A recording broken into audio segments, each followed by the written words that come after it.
Hello विद्यार्थियों, कैसे हो आप सभी। यदि आप क्लास 12th इंग्लिश कंपलसरी की तैयारी कर रहे हैं और आप बोर्ड एग्जाम 2024 में पेपर देने वाले हैं इंग्लिश कंपलसरी का, तो यह वीडियो आपके लिए बहुत ही यूजफुल साबित होने वाला है। और बिल्कुल आपने सही वीडियो पे क्लिक किया है, क्योंकि विद्यार्थियों आज हम आपकी क्लास 12th इंग्लिश कंपलसरी जो एनसीईआरटी का सिलेबस है, उसमें जो बोर्ड एग्जाम 2024 में लगने वाला है, उसके अंदर आपकी जो सेकंड बुक है विस्टस, उस बुक का जो थर्ड चैप्टर है journey to the end of the earth, और जिसको मानते हैं, इसको स्टूडेंट ये बोलते हैं कि सर ये सबसे कठिन चैप्टर है, हमें याद नहीं होता। तो आज मैं इसके लिए आपका सॉल्यूशन लेके आया हूं। आपको आज इस क्लास के अंदर इस चैप्टर से संबंधित कोई भी प्रश्न आ जाए, आपको सिर्फ और सिर्फ एक उत्तर याद करना है और आपको एग्जामिनर नंबर जरूर देगा। ये देखिए, सिर्फ एक उत्तर आपको मैं करवाऊंगा, कंप्लीट चैप्टर को समझेंगे बहुत ही शॉर्टकट में। तो यदि आपको भी अंग्रेजी के प्रश्न याद नहीं होते और आप इस चैप्टर से सारे प्रश्न याद नहीं कर सकते, ये एक उत्तर आप याद कर लीजिए, आपका काम हो जाएगा। ठीक है, तो चलिए एक बार मैं फिर से रिपीट कर देता हूं।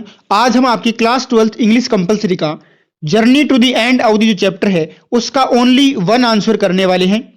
तो स्टूडेंट अब तक हमारे YouTube चैनल को सब्सक्राइब नहीं किया है तो प्लीज यार इसको सब्सक्राइब कर दें और वीडियो को शेयर भी कर दें और एक लाइक भी कर दें और एक अच्छा सा कमेंट भी कर दें, क्योंकि इतना काम आप जरूर करें यार, क्योंकि इन सब चीजों को मैनेज करने में, पूरे चैप्टर का एक क्वेश्चन निकालने में यार बहुत मेहनत करनी पड़ती है। तो आप लोग इतना सपोर्ट तो मुझे कर ही सकते हो। तो चलिए आपका कीमती समय न गवाते हुए इस क्लास को शुरू करते हैं। यहाँ पर हमारी एक लेखिका है जिनका नाम क्या है, तिसानी दोषी। ये एक यात्रा पर जाती है पृथ्वी के अंतिम सिरे में। अब एंड ऑफ द अर्थ है क्या, वो है अंटार्कटिका। ये कहां जाती है, ये अंटार्कटिका महाद्वीप की यात्रा पर जाती है। और ये जिस वेसल में जाती है, जिस जहाज में जाती है, उसका नाम क्या है, एकेडमिक स्कोलेंस्की। ठीक है, और इनका जो प्रोग्राम था उसका क्या नाम है, स्टूडेंट ऑन आइस। ठीक है, अब देखिए ये भी आप याद रखना, इस चैप्टर की जो हमारे लेखिका है उनका क्या नाम है, तिसानी दोषी है, जो दक्षिण भारत से है। ठीक है, अब देखिए ये कुछ फैक्ट है, ये कुछ फैक्ट है इस चैप्टर के। अगर आप ओनली वन आंसर भी याद नहीं कर सकते तो कम से कम ये फैक्ट तो आप याद कर ही लीजिए। देखो मैं आपको पूरा समझाऊंगा, फिर भी समझ में नहीं आते तो आप इनको रट लो यार, कुछ भी कर लो, आपको ये पेपर में लिख के आना है अगर इस चैप्टर से क्वेश्चन आए तो। अब देखिए अंटार्कटिका के बारे में हम पढ़ते हैं। अंटार्कटिका है क्या, बेसिकली देखिए, मान लो ये हमारी क्या है, ये हमारी पूरी पृथ्वी है और इसका जो अंतिम सिरा है ना, ये पूरा का पूरा क्या है, इसको हम बोलते हैं अंटार्कटिका। ये पूरा का पूरा किससे ढका हुआ है, बर्फ से ढका हुआ है, स्नो से ढका हुआ है। और इस अंतिम सिरे को हम क्या बोलते हैं, इसको हम बोलते हैं अंटार्कटिका कॉन्टिनेंट यानी महाद्वीप। तो देखिए अंटार्कटिका क्या है, वर्ल्ड्स मोस्ट कोल्डिएस्ट, दुनिया का सबसे ठंडा, सबसे ड्राईएस्ट, सबसे सूखा, विंडिएस्ट का मतलब यहां पे सबसे तेज हवाएं चलती है, ठंडी हवाएं चलती है, और कॉन्टिनेंट है यानी महाद्वीप है। 650 million year before was warmer place with vegetation and animals called Gondwana. अब देखिए 65 करोड़ साल पहले, 65 करोड़ साल पहले ये स्थान क्या था, वार्मर पैलेस था, यानी ये काफी गर्म जगह थी और यहां पर वेजिटेशन भी था। वेजिटेशन का मतलब होता है वनस्पति, और यहां पे एनिमल्स भी रहते थे। और 650 मिलियन साल पहले हम इस जगह को किस नाम से जानते थे, हम जानते थे इसको गोंडवाना के नाम से। किस नाम से, गोंडवाना के नाम से। अब देखिए here is the only ice seat. अब यहां पर क्या है, आइस सीट है, बर्फ की चादरें हैं और कुछ नहीं है। विदाउट ह्यूमंस, यहां पे मानव नहीं है, कोई भी बिल्डिंग्स नहीं है और कोई पेड़ नहीं है, सिर्फ और सिर्फ चारों तरफ आपको व्हाइट लैंडस्केप दिखेगा। किसका, आइस का, आइस की सीट्स का। Here the 6 months days and 6 months night. अब देखिए यहां पर 6 महीने का दिन होता है और 6 महीने की क्या होती है, रात होती है। और ये आपने अपनी जो ज्योग्राफी बुक है उसमें अच्छे तरीके से अपने टीचर से पढ़ा होगा कि ऐसा क्यों होता है। यहां पर मैं इसके बारे में अभी नहीं बता रहा आप लोगों को। Here is 70% of total fresh water of the अर्थ। अब देखिए इस पृथ्वी के ऊपर, इस पृथ्वी के ऊपर जो पीने योग्य पानी है, उस पीने योग्य पानी का 70% कहां पर है, अंटार्कटिका में बर्फ के रूप में विद्यमान है। और ऐसा मानते हैं वैज्ञानिक कि यदि इस अंटार्कटिका महाद्वीप की जो बर्फ है वो पिघलती है तो जो समुद्र का जो लेवल है, समुद्र का जो तल है वो 60 मीटर तक बढ़ जाएगा। और उसकी वजह से बहुत सारे ऐसे देश हैं और बहुत सारे ऐसे शहर हैं जो कोस्ट के किनारे बसे हैं, उनका कोई अस्तित्व ही नहीं रहेगा, वो पूरे के पूरे डूब जाने वाले हैं। ऐसी भी वैज्ञानिक है वो हमें चेतावनी देते हैं। 5 मिलियन ईयर्स ओल्ड, यहां पर क्या है, 5 मिलियन ईयर्स पुराने क्या है, कार्बन के रिकॉर्ड हैं।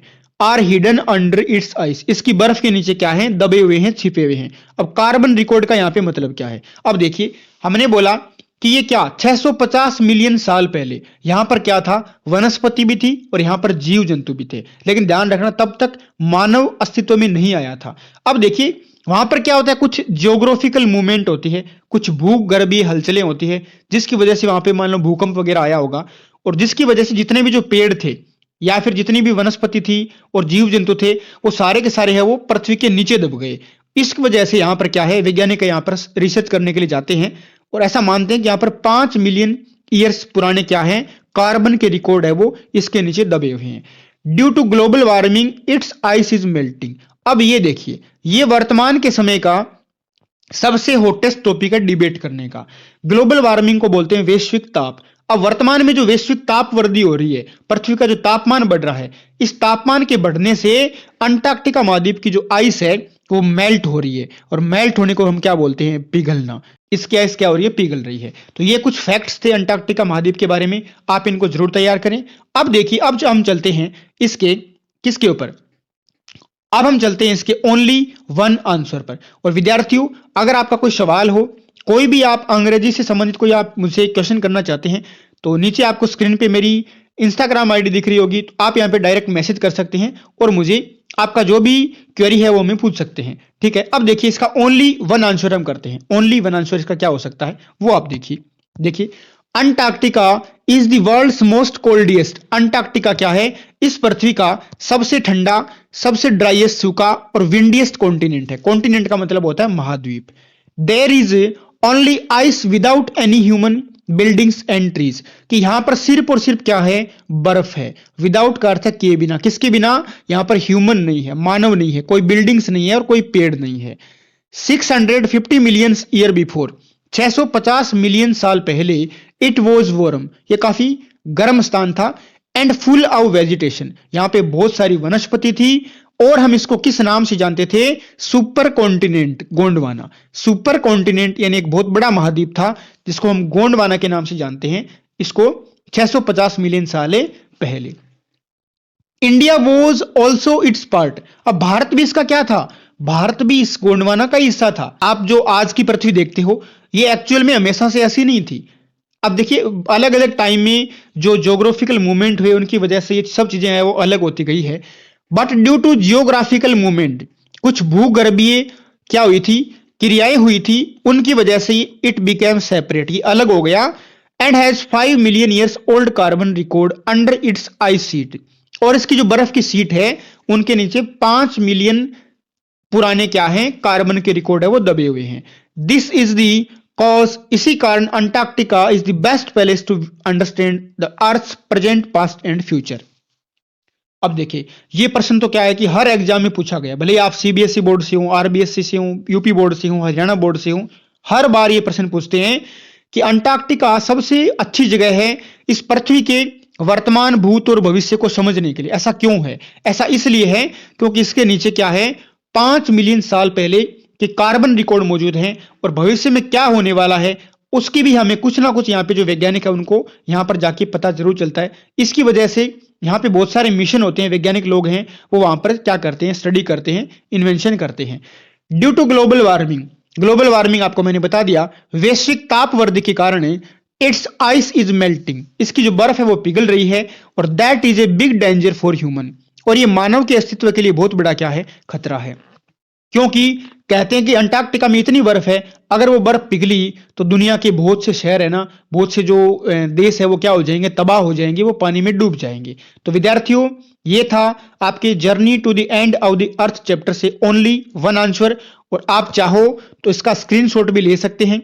आप इसका स्क्रीनशॉट ले लीजिए और आप इस प्रश्न को अच्छे से तैयार करें। एग्जामिनर आपको, अगर आपको इस चैप्टर से कुछ भी नहीं आता, आपको इस चैप्टर से कुछ भी नहीं आता, और फिर भी आप ये जो कुछ फैक्ट्स हैं जो मैंने आपको दिए हैं और ये जो ओनली वन आंसर आपको दिया है ये लिख के आते हो, तो एग्जामिनर कुछ ना कुछ आपको नंबर जरूर देगा। तो उम्मीद करता हूं आपको ये क्लास है वो अच्छी लगी होगी, और अगर क्लास अच्छी लगी हो तो इस वीडियो को यार शेयर कर दें अपने मित्रों के साथ में, और वीडियो को लाइक जरूर करें, और हमारे यूट्यूब चैनल को सब्सक्राइब जरूर कर दें, और कमेंट बॉक्स में एक प्यारा सा कमेंट जरूर करें कि आप ये वीडियो किस जगह से देख रहे हो। और विद्यार्थियों आपका कोई सवाल हो, कोई क्वेरीज हो तो मुझे कमेंट बॉक्स में पूछ सकते हैं, या फिर मेरी इंस्टाग्राम आईडी है वो स्क्रीन पे फ्लैश हो रही होगी, आप उससे पूछ सकते हैं।